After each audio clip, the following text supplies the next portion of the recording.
നമസ്കാരം. ഇന്ന് നമുക്ക് 11ാമത്തെ അഷ്ടപതി കേൾക്കാം.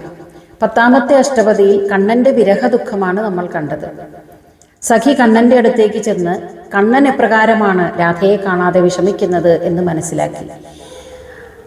കണ്ണൻ സഖിയോട് പറയുന്നു, നീ പോയി രാധയെ എങ്ങനെയെങ്കിലും അനുസരിപ്പിച്ച് എൻ്റെ അടുത്തേക്ക് പറഞ്ഞയക്കൂ. ഇതനുസരിച്ച് സഖി രാധയുടെ അടുത്തേക്ക് ചെന്ന് രാധയോട് പറയുന്നു, രാധയെ, കണ്ണനും നിന്നെ കാണാതെ ദുഃഖിച്ചിരിക്കുകയാണ്. എപ്രകാരമാണോ നീ കണ്ണനെ കാണാതെ ദുഃഖിക്കുന്നത്, അതുപോലെ തന്നെയാണ് കണ്ണനും നിന്നെ കാണാതെ ദുഃഖിക്കുന്നത്. എന്നിട്ട് സഖി രാധയെ കണ്ണൻ്റെ അടുത്തേക്ക് ചെല്ലാൻ പ്രേരിപ്പിക്കുന്നതാണ് 11ാമത്തെ അഷ്ടപതി.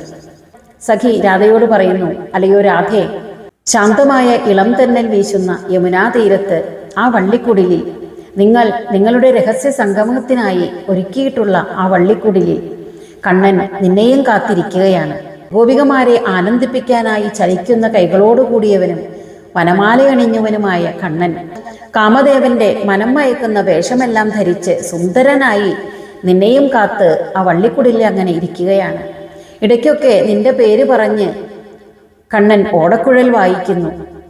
ചിലപ്പോഴൊക്കെ കണ്ണൻ വിറയ്ക്കുന്ന കണ്ണുകളോടെ നിന്നെയും പ്രതീക്ഷിച്ച് വഴിയിലേക്ക് കണ്ണും നട്ടിരിക്കുന്നു. പക്ഷികളുടെ ചിറകടി ശബ്ദം കേൾക്കുമ്പോഴും ഇലകൾ അനങ്ങുന്ന ശബ്ദം കേൾക്കുമ്പോഴുമെല്ലാം നീ വരികയാണ് എന്ന് കരുതി കണ്ണൻ നിനക്കായി പൂമെത്ത ഒരുക്കുകയാണ്. അതുകൊണ്ട് രാധേ, ഇനിയും വൈകിക്കരുത്, എത്രയും പെട്ടെന്ന് നീ കണ്ണൻ്റെ അടുത്തേക്ക് ചെല്ലൂ.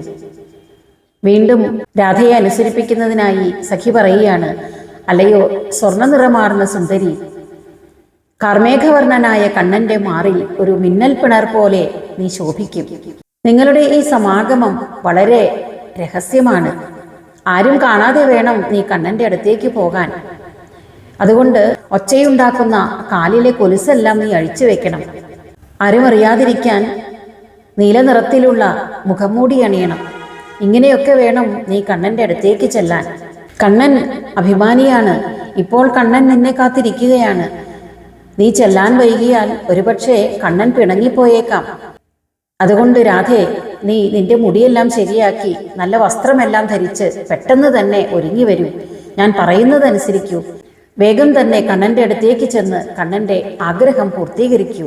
ശാന്തമായ ഇളം തന്നൽ വീശുന്ന യമുനാ തീരത്തെ ആ വള്ളിക്കുടിലിൽ കണ്ണൻ നിനക്കായി കാത്തിരിക്കുന്നു.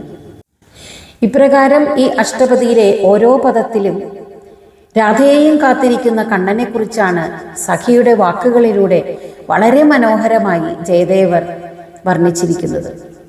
ശ്രീകൃഷ്ണദാസനായ ശ്രീ ജയദേവൻ എന്ന ഞാൻ അത്യധികം രമണീയമായ ഈ ഗീതത്തെ പാടുമ്പോൾ ആനന്ദഹൃദയനായും ദയാമൂർത്തിയായും സുഹൃതികൾക്ക് പ്രാപ്തനുമായിരിക്കുന്ന ശ്രീകൃഷ്ണ ഭഗവാനെ നമിച്ചാലും എന്ന ജയദേവ സ്തുതിയോടെയാണ് ഈ അഷ്ടപതി അവസാനിക്കുന്നത്. രതി സുഖസാരേ ഗതമഭിസാരേ മദന മനോഹര വേഷം ന കുരു നിതംബിനി ഗമന വിളംബനം അനുസരണം ഹൃദയേശം ധീരസമീരേ യമുനാതീരേ വസതി വനേ വനമാലീ ഗോപീപീനപയോധരമർദ്ദന ചഞ്ചലകരയുഗശാലീ ഗോപീപീനപയോധരമർദ്ദന ചഞ്ചലകരയുഗശാലീ ധീരസമീരേ യമുനാതീരേ വസതി വനേ വനമാലീ രാധേ വസതി വനേ വനമാലീ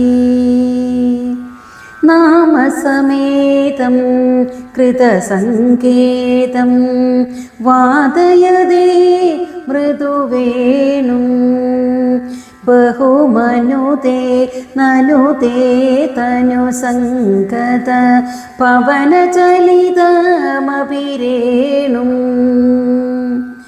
ധീരസമീരേ യമുനാതീരേ വസതി വനേ വനമാലി രാധേ വസതി വനേ വനമാലി പതതി പതത്രേ വിചലതി പത്രേ ശങ്കിത ഭവതുപയാനം രചയതി ശയനം സചകിതനയനം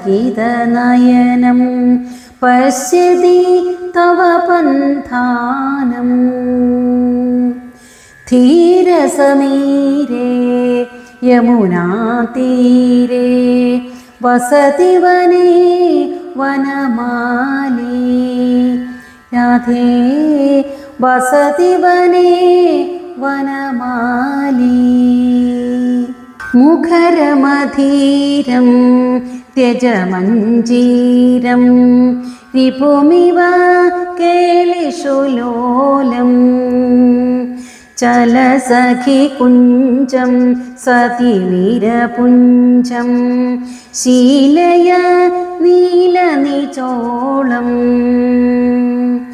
ധീരസമീരേ യമുനാതീരേ വസതി വനേ വനമാലി രാധേ വസതി വനേ വനമാലി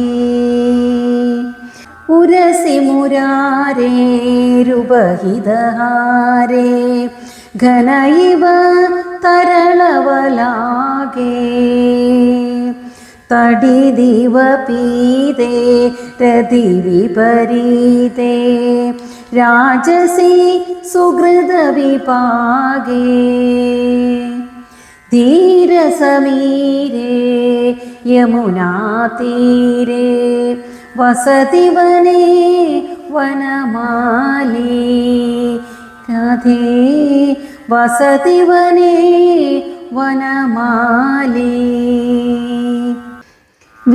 വിഗളിതവസനം പരിഹൃതരശനം ഖഡയജഘനമഭിധാനം കിസലയശയനേ പങ്കജനയനേ നിധിമിവ ഹർഷനിദാനം ധീരസമീരേ യമുനാതീരേ വസതി വനേ വനമാലി രാധേ വസതി വനേ വനമാലി ഹരിരഭിമാനി രജനിരിദാനിം ഇതമുപയാതി വിരാമം കുരു മമ വചനം സത്വരരചനം പൂരയ മധുരിപുകാമം ധീരസമീരേ യമുനാതീരേ വസതി വനേ വനമാലി രാധേ വസതി വനേ വനമാലി ശ്രീജയദേവേ കൃതഹരിസേവേ ഭണതി പരമാ രമണീയം പ്രമുദിതഹൃദയം ഹരിമതിസദയം നമത സുഹൃദഗമനീയം